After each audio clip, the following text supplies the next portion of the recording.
Welcome, dear friends, to another deeply emotional story on our channel. This is where we explore the silent struggles, the sacrifices, and the fragile bonds that hold families together. Today's story is titled, A House Without Laughter, The Cost of Neglect. This is a painful yet necessary story, one that reminds us that love is not destroyed by anger or hardship, but often by silence, neglect, and the absence of warmth. Stay with us, because this story may open your eyes to what truly matters before it's too late. The Johnson house was big, modern, and filled with everything money could buy, except laughter. On the outside, it looked perfect. Polished windows, a well-kept garden, and expensive cars parked in the driveway. But inside, silence had become the loudest sound. David and Laura Johnson had worked hard to build this life. David was a successful lawyer, Laura a corporate manager. They had two children, Emma, age 12, and Noah, age 8. From afar, they seemed like a family that had everything. But anyone who stepped inside quickly felt the weight of emptiness. Dinner time was quiet. Each sat with their phones or tablets, chewing mechanically. No stories were shared. No laughter filled the room. Birthdays were celebrated with expensive gifts, but no genuine joy.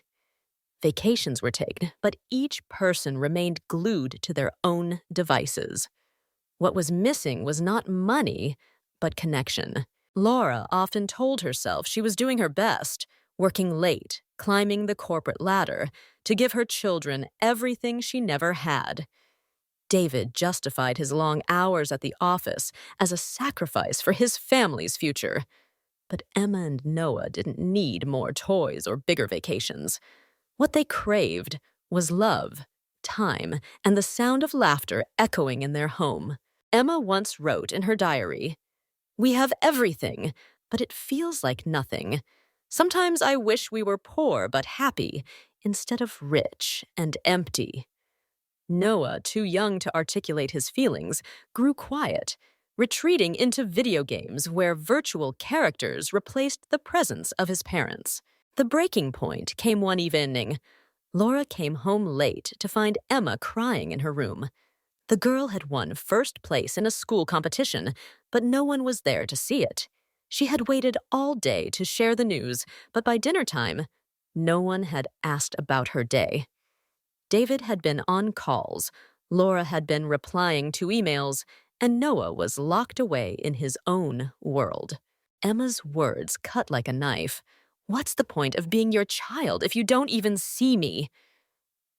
Laura stood frozen, realizing for the first time the depth of her absence. She tried to comfort Emma, but the wound had already formed. That night, Laura sat in the empty living room. The silence was unbearable. She looked around at the expensive furniture, the large TV, the carefully decorated walls, and felt only hollowness. It hit her then.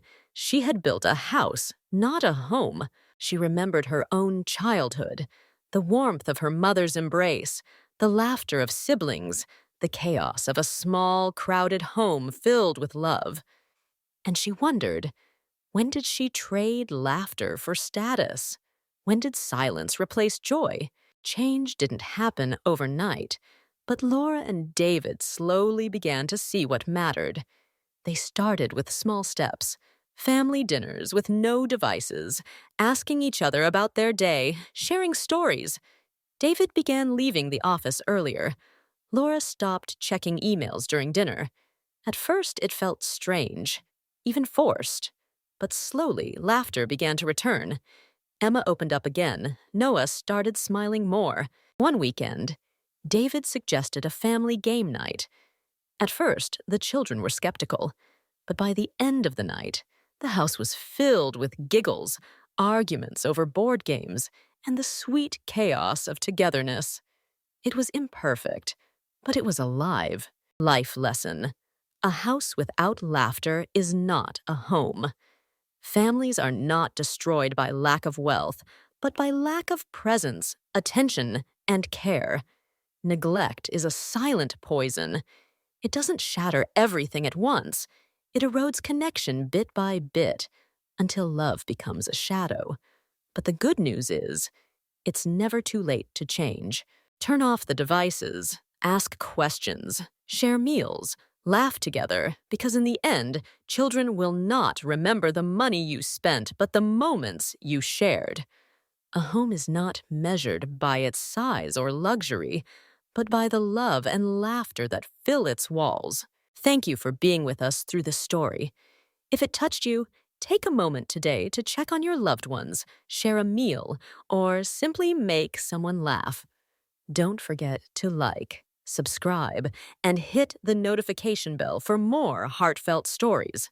Until next time, treasure the sound of laughter. It may be the most valuable gift of all.